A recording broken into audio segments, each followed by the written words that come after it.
let's go ahead and talk about QU. Now, a lot of people might not know um, what Quinnipiac University is or where it is. However, I'm just going to explain. So, you guys remember St. Peter's? Yeah, this we play in the Quinnipiac plays in the exact same conference as St. Peter's in the MAAC. And right now, this team is starting to look like it's the best Quinnipiac basketball team ever assembled. Like, and I'm not making this up whatsoever. For the first time in a while, Quinnipiac has won the regular season of the MAAC for the first time, and we also have recently we just got a new player of the year, Matt Blanc. He recently got the MAAC Player of the Year award and was also all first team, well, all MAAC first team, leading Quinnipiac, averaging 18 points per game on 44% shooting, and he scored 20 plus points on 13 different occasions during the regular season. He's only the third player in program history to be named Conference Player of the Year. Justin Ruddy was named the NEC Player of the Year in 2009 and 2010, and Cameron Young earned the MAAC Player of the Year in 2018 and 2019. He scored 10 plus points in all but one game for QU to help lead the program to its most ever MAAC wins, and he averaged 19 points per contest in home games, helping Quinnipiac go 13-3 in the M&T Bank Arena. And Blanc ranks I believe he ranks, let me see, where's the ranking in scoring? He ranks top 10 in the MAAC in scoring. He's second in free throws made, 116 of them, and fourth in three-pointers per game. Sorry, I just had to pull up those stats because I had them there and they just went away. And obviously, this change, like, it doesn't just happen out of nowhere. Like, I mean, I do understand that these players, like, they do make up the team, but in college, coaching plays a lot more of a role than you would expect. Like, a coach's ability to, like, lead a team and, like, mentor a team can take them very, very far. And it really shows because last year we had a head coach who is now the GM for Villanova basketball.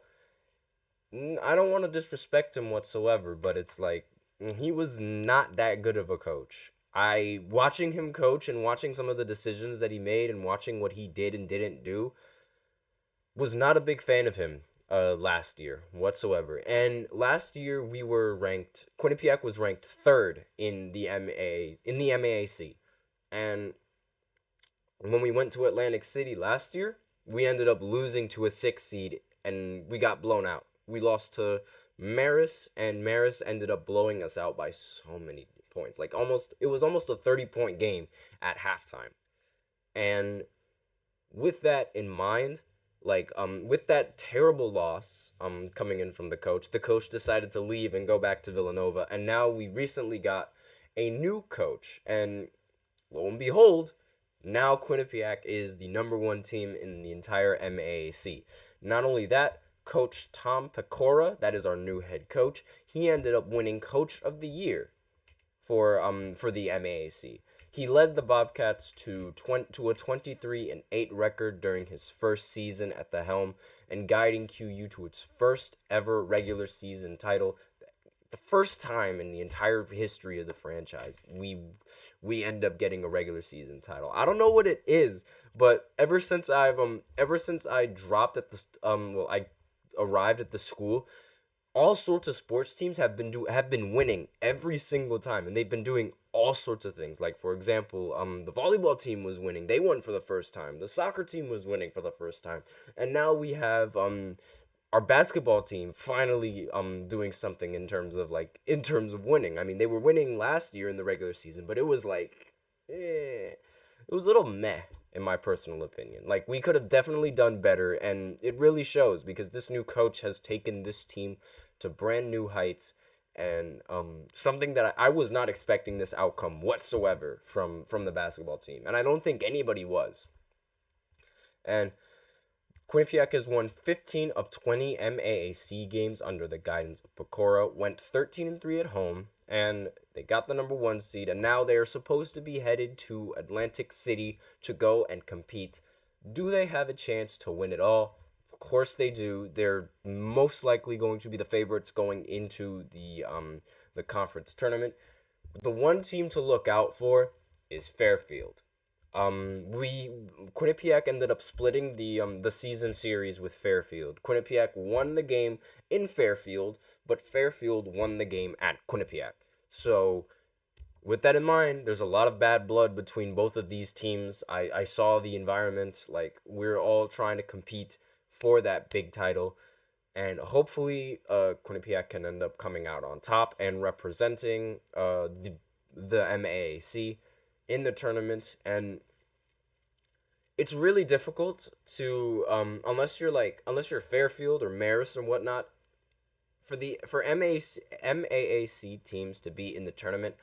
It's very, very difficult. And not only that, we're probably going to get a relatively low seed, because I remember when St. Peter's won the MAAC, they were the 15th seed, but that didn't really stop them from going on a ridiculous Cinderella run, making it to the Elite Eight. So hopefully Quinnipiac can do the same thing. That would be so cool.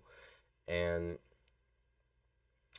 again, like, we started 19-4 over the first 23 games, marked the program's best start in the year since 1965 and 1966. That is a very, very long time of not playing winning basketball.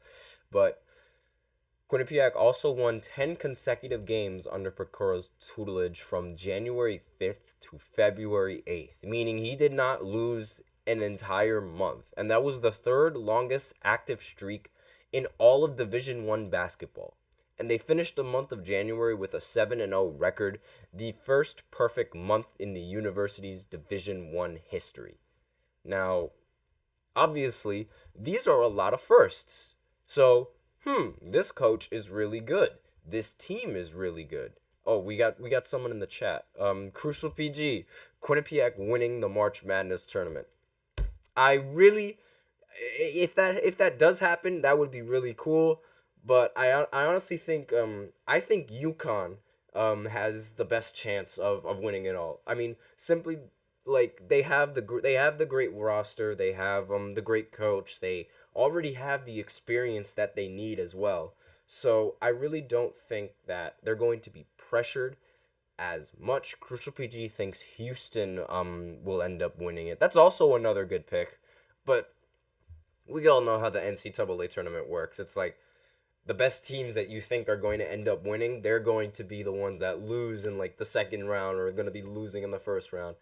I just have such bad luck with those brackets. I have the worst luck.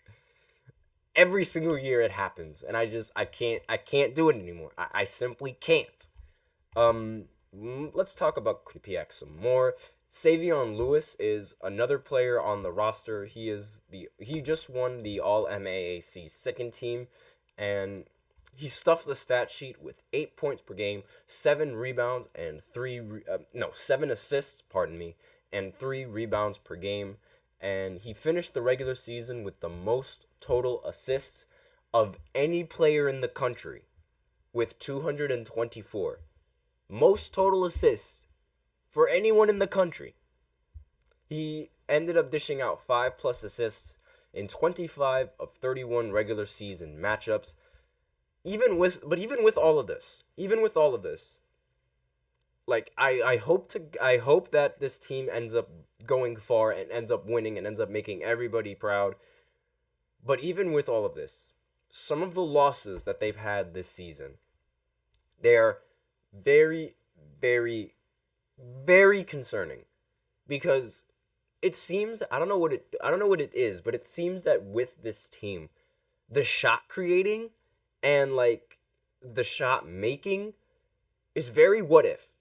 Like, we don't necessarily have that one guy on the team that could just get a bucket on anyone. Like, Matt Belanc is good, but his play style and like the way I've seen him play, he doesn't really like take over the game as much as I feel like he should, unless the opportunity is available to him. We play very unselfishly, and I feel like in the end that might end up hurting the team more than it will help the team, because if you're not going in there with the mentality to score and the mentality that you are going to end up scoring every single time, like, you have to know when to score and you have to know when to be unselfish. And I really feel like this team, it doesn't know when to be selfish and when to be unselfish. It's weird.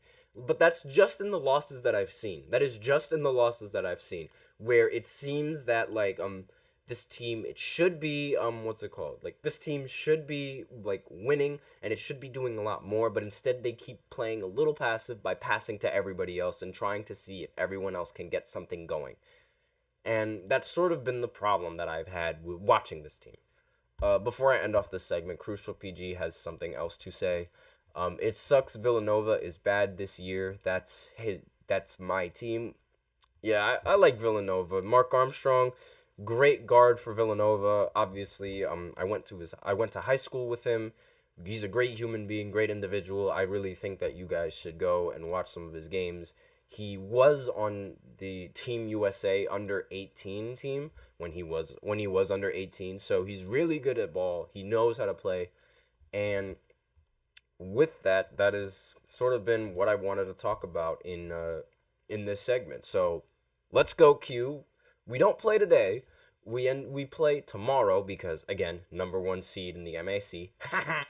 But I digress. Now we are going to go and shift our focus back to NBA basketball, and we're going to give a quick recap of all the NBA games that went down last night. So I will be right back after this short break.